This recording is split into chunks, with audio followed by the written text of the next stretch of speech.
Lorraine. We're going to be talking about the upper extremity and spine today. I'm going to be talking about low back arch. So I've got my dad here. Because we don't have a foam roller, we're just going to use an alternative. We're going to use a tennis ball instead. The first muscle that we're going to inhibit is actually going to be the hip flexor. So what I'm going to get you to do that is lay on the ground and you're going to put the ball right in your hip flexor.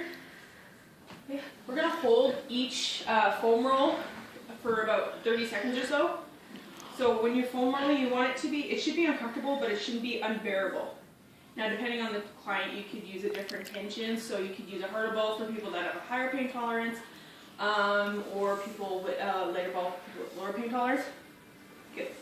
The second one that we're going to be inhibiting is going to be the lat. So he's going to lay on his side. He's going to find the tender spot on there. Ideally, we'd like to use a foam roller just because it's a broader piece of equipment, but because we don't, we're going to use a ball instead. On this one, you're going to lay on your side. One arm up, just put the ball right underneath the tender spot. When you find the tender spot, you're just going to lay there. Good.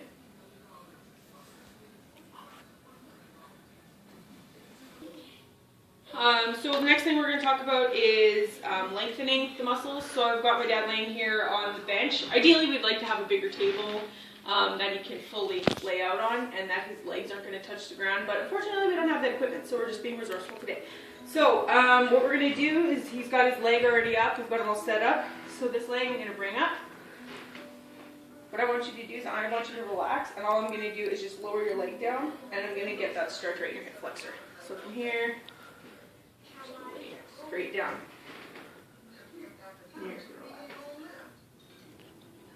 So from here, I'm just going to apply pressure. He's just going to relax, and he's actually going to lengthen that hip flexor. So that's that one. We would hold it for around 30 seconds or so. And then the second muscle that we're going to just lengthen is going to be the lats. So what you can do is you can just stand up. For the lats, you can do a couple of different exercises. You can do one, depending how tight you are, is stand up against the wall and lengthen it this way. I prefer to have myself out here, and I can actually just push my hips out, and it's going to lengthen the lats. So you can come over there. You're going to turn yourself, yeah, so you're going to do that a little, and then you're going to feel the stretch right in your lats.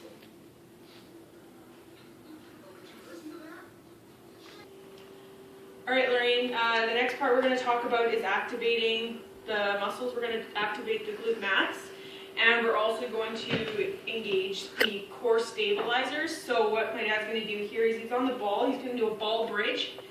So what's going to happen here is he's laying on his back. He's using his arms right now just to stabilize him.